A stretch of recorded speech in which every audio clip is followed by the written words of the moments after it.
철보다 2배 강하면서도 훨씬 가볍고 심지어 불에도 잘 타지 않는 소재가 있대요. 근데 이게 평범한 나무로 만들어졌다면 믿으시겠어요? 네, 그렇죠. 오늘은 당신이 공유해 주신 자료, 바로 이 슈퍼우드 기사를 바탕으로 이 신소재에 대해 좀 더 깊이 파고들어 보려고 합니다. 네, 그 MIT랑 메릴랜드 대학 연구팀이 개발한 거요. 최근에 인벤트우드라는 스타트업 통해서 이제 상업 생산 들어갔다고 하죠. 맞아요. 2018년에 처음 나왔다고 하던데 생각보다 빨리 시장에 나온 것 같아요. 네, 꽤 빠른 편이죠. 그럼 그 평범한 나무가 어떻게 그렇게 뭐랄까 놀라운 성능을 갖게 되는 건지 그 과정부터 좀 자세히 알아볼까요? 핵심은 나무 구조를 바꾸는 건데요. 나무를 특정 화학 용액, 예를 들면 뭐 수산화나트륨 같은 걸로 처리해요. 아, 화학 처리요? 네.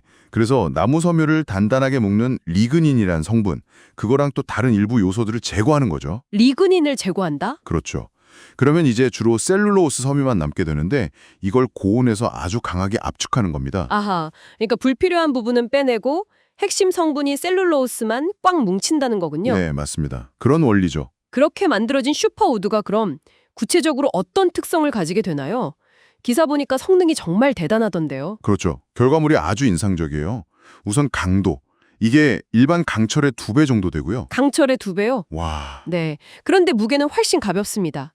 그러면서도 제조 비용은 또 놀랄 만큼 낮아요. 비용이요? 얼마나 낮은데요? 기사에 따르면 철강 만드는 비용의 절반 정도?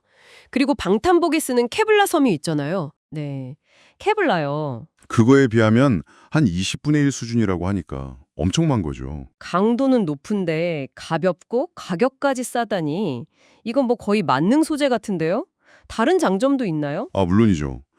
일단 나무 기반이니까 기본적으로 친환경적이잖아요. 근데 그건 그렇겠네요. 그리고 놀랍게도 불에 잘 견디는 그 내화성까지 갖췄어요. 네. 나무인데 불에 강하다고요. 그게 가능해요? 네, 저도 그 점이 특히 흥미롭더라고요. 와, 정말 매력적인데요. 이런 장점들 때문에 그럼 활용 분야도 정말 많겠어요.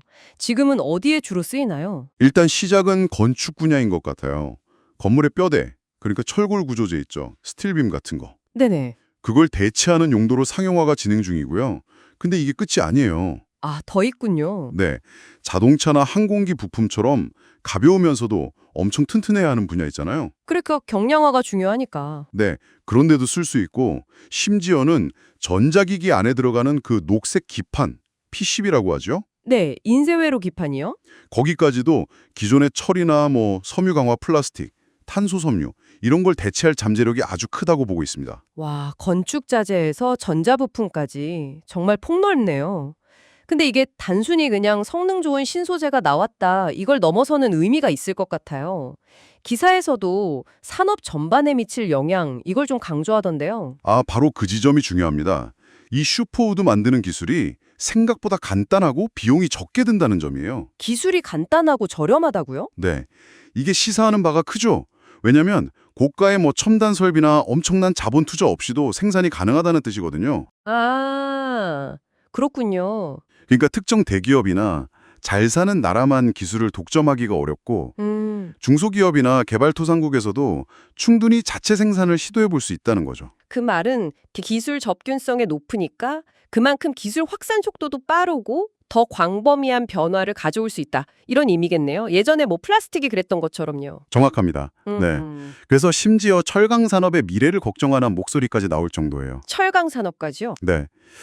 동시에 민국 입장에서는 이걸로 뭐랄까 첨단 제조업 분야에서 다시 한번 주도권을 잡으려는 그런 전략적인 움직임도 보이고요. 아, 단순히 기존 공장 돌리는 게 아니라 아예 새로운 소재 기술로 판을 바꾸려는 거군요. 그렇죠.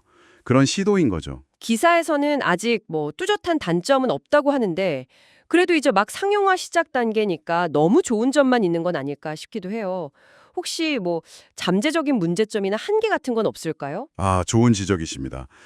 물론 대량 생산 과정이라든지 아니면 뭐 오랫동안 사용하는 환경에서 예상치 못한 변수가 생길 가능성은 언제나 있죠. 네, 그렇죠. 내구성 문제나 아니면 특정 환경에서 성능이 좀 떨어진다거나 뭐 그런 문제가 나올 수도 있겠죠. 하지만 현재까지 발표된 연구 결과나 초기 상용화 피드백을 보면 그 잠재력이 정말 크다는 건 부인하기 어려운 것 같아요. 이 기술이 성공적으로 자리 잡으면 기사 예측처럼 앞으로 한 20년 안에 제조업 모습이 지금과는 꽤 달라질 수 있습니다. 네. 자, 정리해보면 슈퍼우드는 나무에서 셀룰로스만 남겨서 압축하는 비교적 간단한 공정으로 만들고요. 네, 철보다 강하고 가벼운데 비용은 훨씬 저렴한 혁신 소재다. 이거죠. 맞습니다. 게다가 친환경적이고 불에도 강하고 또 무엇보다 제조 기술 접근성이 높아서 전 세계 제조업에 큰 변화를 가져올 수 있다. 네, 그렇죠. 특히 그 특정 국가나 기업이 독점하기 어렵다는 점, 이게 이 기술이 가져올 사회 경제적 파급 효과를 더 기대하게 만드는 부분입니다. 오늘 살펴본 기사들은 주로 건축, 자동차, 항공우주 같은 좀 거시적인 산업 변화에 초점을 맞췄는데요. 마지막으로 이런 상상 한번 해보면 어떨까요? 네, 어떤 상상이요? 만약 이렇게 뛰어나고 전염하고 또 만들기 쉬운 나무 기반 소재를 당신이 자유롭게 쓸 수 있다면요? 거창한 산업 분야 말고 우리 주변에 아주 사소한 물건들 있잖아요. 뭐 가구나 생활용품 아니면 장난감 같은 것들요. 아, 일상용품들이요? 네, 그런 것들은 또 어떻게 바뀔 수 있을까요? 당신의 일상에 이 슈퍼 우드가 스며든다면 어떤 모습일지 한번 상상해 보시는 것도 재밌을 것 같습니다.